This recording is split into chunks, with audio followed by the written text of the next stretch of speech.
Welcome to Everett Public Library's reading of Charlotte's Web by E.B. White. Chapter 14. The next day was Saturday. Fern stood at the kitchen sink drying the breakfast dishes as her mother washed them. Miss Arable worked silently. She hoped Fern would go out and play with other children instead of heading for the Zuckerman's barn to sit and watch animals. "Charlotte is the best storyteller I've ever heard," said Fern, poking her dish towel into a cereal bowl.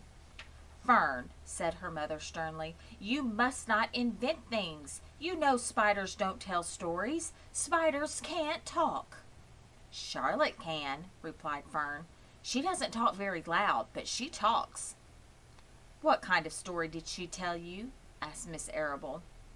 "Well," began Fern, "she told us about a cousin of hers who caught a fish in her web. Don't you think that's fascinating?" "Fern, dear, how would a fish get in a spider's web?" said Miss Arable. "You know it couldn't happen. You're making this up." "Oh, it happened all right," replied Fern. "Charlotte never fibs. This cousin of hers built a web across a stream. One day she was hanging around on the web and a tiny fish leaped into the air and got tangled in the web. The fish was caught by one fin. Mother, its tail was wildly thrashing and shining in the sun. Can't you just see the web sagging dangerously under the weight of the fish? Charlotte's cousin kept slipping in, dodging out, and she was beaten mercilessly over the head by the wildly thrashing fish, dancing in, dancing out, throwing—" "Fern!" snapped her mother. "Stop it! Stop inventing these wild tales!" "I'm not inventing," said Fern. "I'm just telling you the facts." "What finally happened?"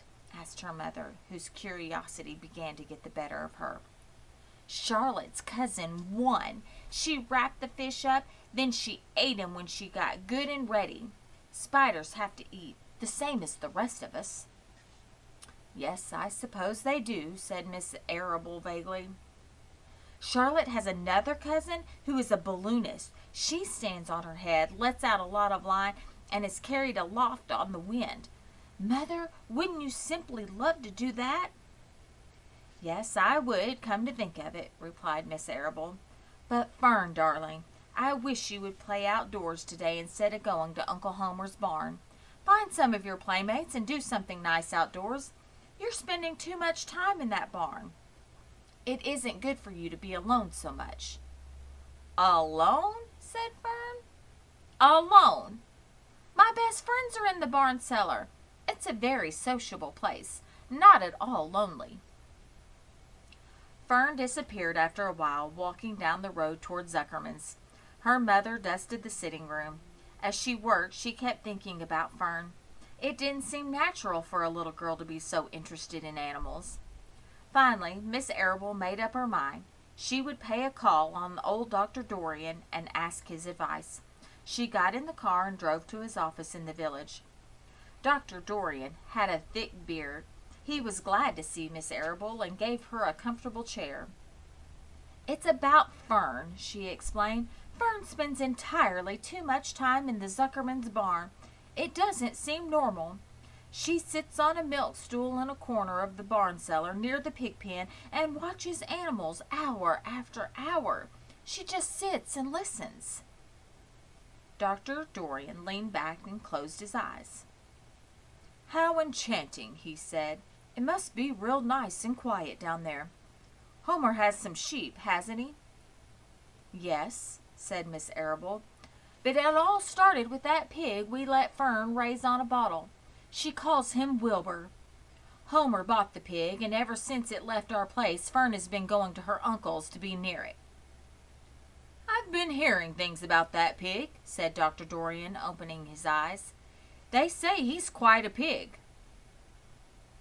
"Have you heard about the words that appeared in the spider's web?" asked Miss Arable nervously. "Yes," replied the doctor. "Well, do you understand it?" asked Miss Arable. "Understand what?" "Do you understand how there could be writing in a spider's web?" "Oh, no," said Dr. Dorian. I don't understand it." But for that matter, I don't understand how a spider learned to spin a web in the first place. When the words appeared, everybody said that they were a miracle. But nobody pointed out that the web itself is a miracle. What's miraculous about a spider's web? Said Miss Arable. I don't see why you say a web is a miracle. It's just a web. Ever try to spin one? Asked Dr. Dorian. Miss Arable shifted uneasily in her chair. No, she replied, but I can crochet a doily and I can knit a sock. Sure, said a doctor, but somebody taught you, didn't they? My mom taught me. Well, who taught a spider? A young spider knows how to spin a web without any instructions from anybody. Don't you regard that as a miracle? I suppose so, said Miss Arable.